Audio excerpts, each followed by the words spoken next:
అవినీతి అంటేనే అవినీతి. కాళేశ్వరం అనేటటువంటి అతిపెద్ద కుంభకోణంలో ఒక ముగ్గురు అధికారులను అరెస్ట్ చేస్తే, ఏసీబీ దాడులు చేస్తే 1000 కోట్లు రాలినాయి. 1000 కోట్లు.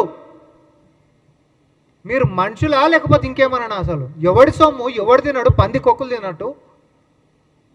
పందికొక్కులు కూడా అసహించుకుంటాం మేము. అడవి పందులు తిన్నట్టు తిన్నారు.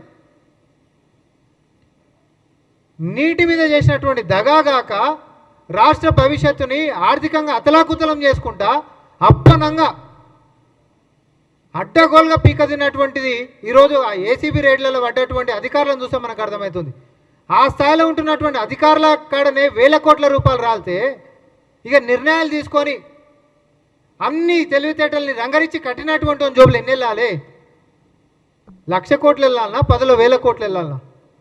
కేవలం నీటి మీదనే 10,000 కోట్లు కమిషన్ల రూపకంగానో అవినీతి చేసి సంపాదించినటువంటి సొమ్ము మీ కాడ బాగుంది కాబట్టి ఈరోజు సోషల్ మీడియా మాధ్యమాలలో ముఖ్యమంత్రి గారి మీద, ప్రజాపాలన మీద, లేకపోతే మా యొక్క మంత్రుల మీద, ఈ ప్రభుత్వం మీద బురద జల్లేటటువంటి ప్రయత్నాలు చేస్తూ ఉన్నారు.